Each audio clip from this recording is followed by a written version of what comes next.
बेटा बेटी में कोई फर्क नहीं समझना चाहिए।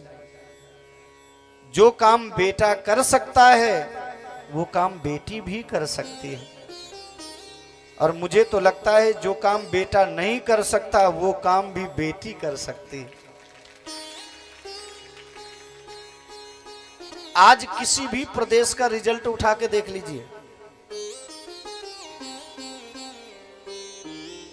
बेटियों का रिजल्ट 80% होगा तो बेटों का 40%। बोलो जय श्री कृष्ण। किसी भी प्रदेश का उठा के देख लीजिए। एक बेटी के नंबर कम आए तो घर में बैठे रो रही थी। उसके पिताजी ने पूछा, बेटा आप क्यों रो रही हो बैठ करके? पापा आज नंबर कम आए हैं। तो बता जरा कितने % तेरे नंबर आए हैं? उसने कहा पापा बहुत कम नंबर आए, मुझे संकोच हो रहा है बताने। अरे बताना कितने % आए? बेटी ने कहा पापा मात्र 88% नंबर आए हैं, 88%। पिता ने कहा तो काहे को रो रही है, इतने में तो 2 लड़के पास हो जाते हैं। आज यही हाल। आप कहेंगे बेटियां आगे क्यों बढ़ रही हैं? किसी भी प्रदेश का रिजल्ट उठा के देख लीजिए, बेटियों का रिजल्ट सबसे अव्वल रहता है, सबसे आगे। उसका एक ही कारण है, हमारी सनातन धर्म की ये जो बेटियां हैं ना, यह पढ़ने के साथ साथ परिवार की भी जिम्मेदारी समझती हैं। उन्हें मालूम है कि बेटियों से एक नहीं 2-2 वंश चलता है, और बेटियों के पास में जिम्मेदारी एक नहीं भविष्य में 2-2 कुलों की होती है। तो बेटियां क्या करती हैं, सीधे घर से निकली, विद्यालय गई, और जैसे ही विद्यालय का समय समाप्त हुआ तुरंत घर की ओर भगती हैं। क्यों? सहेली से कहती है मुझे जाने दे, यदि 5 मिनट भी लेट हो गया तो मम्मी बहुत परेशान होगी, मेरे पापा बहुत परेशान होंगे।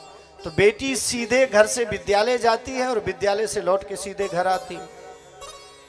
माँ का भी हाथ बटाती है और पढ़ती भी है। और मालूम है बेटे का रिजल्ट क्यों कम आता है? घर से निकला तब तक दूसरा आ गया।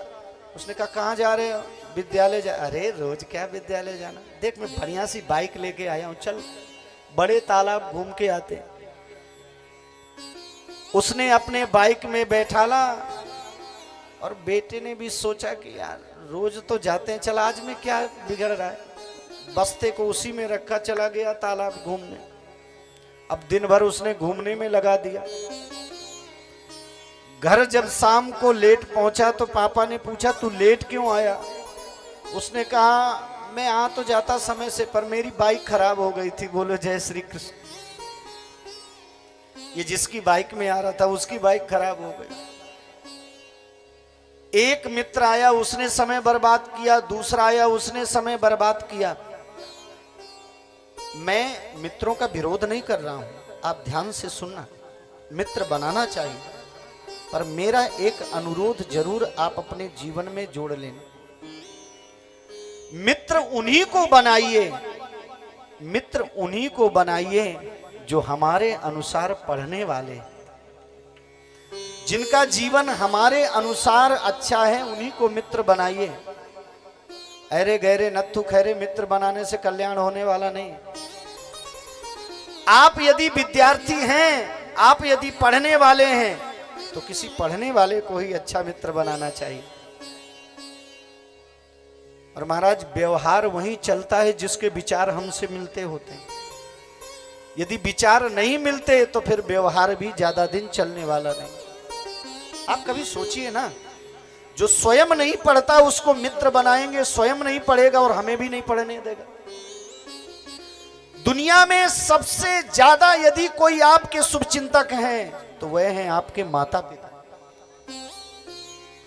माता पिता डांटते हैं तो इसलिए नहीं डांटते कि वह आपको अपना शासन दिखाना चाहते हैं, बल्कि इसलिए डांटते हैं कि मेरे बेटे का जीवन हमेशा आनंद में भरा रहे। माता